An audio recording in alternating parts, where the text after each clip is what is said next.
All right, fourth period, and hopefully not six, but maybe. Here is the extremely condensed version of what we're going to do in class today. Everything on here you will need for the test, which we're still having on Tuesday. We can't bump it back because of just the timing of it all. So what we're going to do just in this video is I want us to look at Macbeth's sort of his life philosophy, which he gives us on page 177, which is right at the end. He's contemplating his death because he realizes that the English forces are there. He's about to be raided. And he gives this speech where he kind of pours out all his thoughts on life and about God and man. And so what I want you all to do is flip to page 177, and it's at the bottom there. And it's into the top of 178, or excuse me, 179. And it's the part where he starts with tomorrow and tomorrow and tomorrow. And he's talking to himself. And what I'm going to do is I'm going to read it, and I want you guys to annotate some things that I point out. And then we'll add some stuff to the theme list so that you guys have things to write about for the test on Tuesday. So bottom of 177 into the top of page 179. Tomorrow and tomorrow and tomorrow creeps in this petty pace from day to day to the last syllable of recorded time. And all our yesterdays have lighted fools the way to dusty death. Out, out, brief candle. Life is but a walking shadow, a poor player that struts and frets his hour upon the stage, and then is heard no more. It is a tale told by an idiot, full of sound and fury, signifying nothing. So it's a really dark take on life. And I just want to break it down. So add some annotations to these lines. The first three lines, tomorrow and tomorrow and tomorrow, creeps in this petty pace from day to day to the last syllable of recorded time. What we see here is Macbeth, like Ecclesiastes, Macbeth is talking about how time continues no matter what. It's tomorrow and tomorrow and tomorrow and tomorrow. And then we die.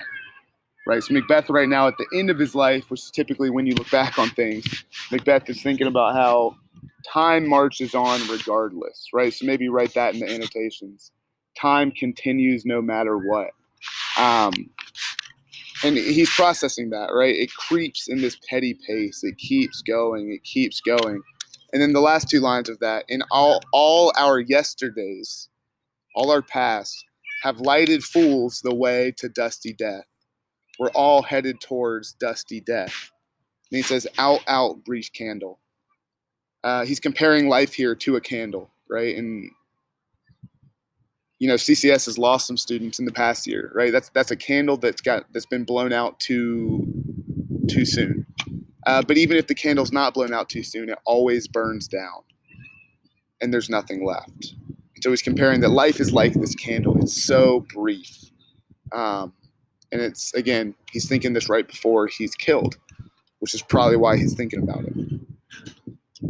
Then we get to the second part. Life is but a walking shadow, a poor player that struts and frets his hour upon the stage, and then is heard no more.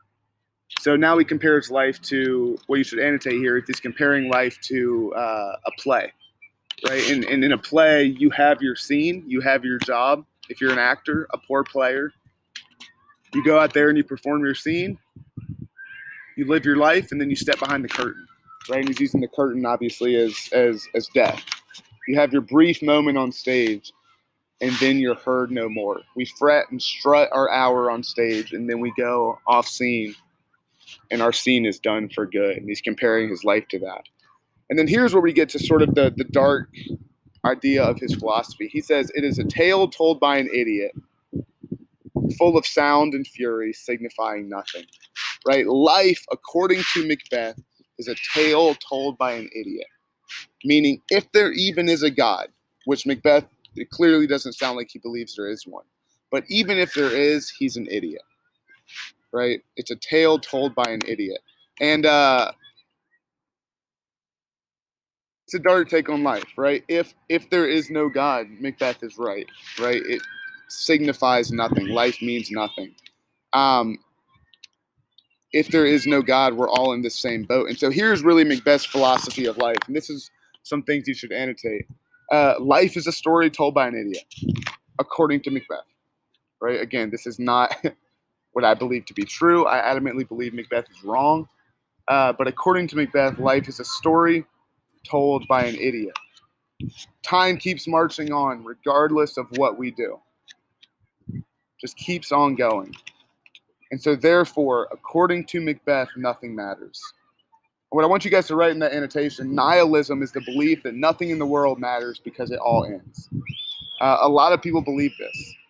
I think it's so wrong on so many levels. And in our future units, we're going to be talking about where the hope is and why I think it's wrong. But for now, what I want you to see is that this is Macbeth's conclusion, that nothing in the world matters because it all ends. And so he goes out swinging, right? As you should if nothing matters. Again, I think he's so wrong. So guys, flip to your themes page. And we're going to do this pretty briefly, but you guys are going to write about these themes in your test on Tuesday. So these are going to be very important. The two that we had before were beware of twisted truth and beware of unchecked ambition, right? Unchecked ambition is striving for something regardless of what you have to give up to get there, like Macbeth did, right? And it destroyed him. And the twisted truth is this idea that darkness tells us partial truth, which is even more difficult to detect than full lies. Another one that I think is worth noticing is that evil is extremely slippery. It only gets easier. And we've seen that with Macbeth, right? His first murder, he thought about it. He was like, I'm not going to do it. I'm not going to do it. He had a dark thought, which we all have, decided not to carry it out, and then carried it out. And then he had to keep going.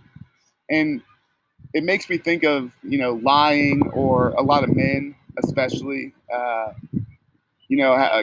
develop these porn addictions. And it's like, how does that happen? And the way it happens is that, you do it once and you're like, okay, I feel terrible about that.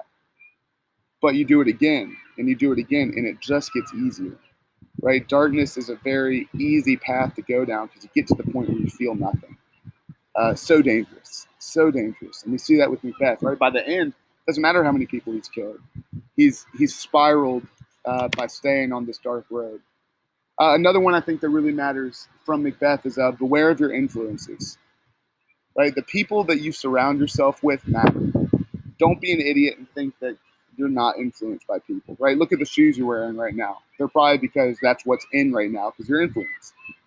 Everybody's influenced. Where we see it with Macbeth is influenced by his wife, right? Surrounding himself with people that were feeding him darkness. And he was led astray by that. And the one person that was feeding him truth, Banquo, he got rid of. Right, so he had no one around him telling him truth. And I think if we take time to evaluate our own influences, it's worth doing. They might not be the people that we ought to be surrounding ourselves with. And then lastly, beware of yourself. You are capable of darkness. I think we'd be fools to think that Macbeth has done things that we would never do. Right? If you stay on a dark road, you can get there. And so maybe my final takeaway from Macbeth is dark roads lead to dark places, right? If you do something dark and you find yourself on a dark road, you will find yourself continuing to do dark deeds. The more you continue to do dark deeds, it will take you to a dark place, right? You do one thing, you do another, you stay on that road, you will end up at a dark place, right? And maybe you won't think of this until you're, 30-something years old, and maybe, Lord willing, not, but maybe you find yourself in that dark place, and you'll be able to go back and think about the different things that led you to that road. Learn from Macbeth, get off that road, right? Whatever it is, get off it now.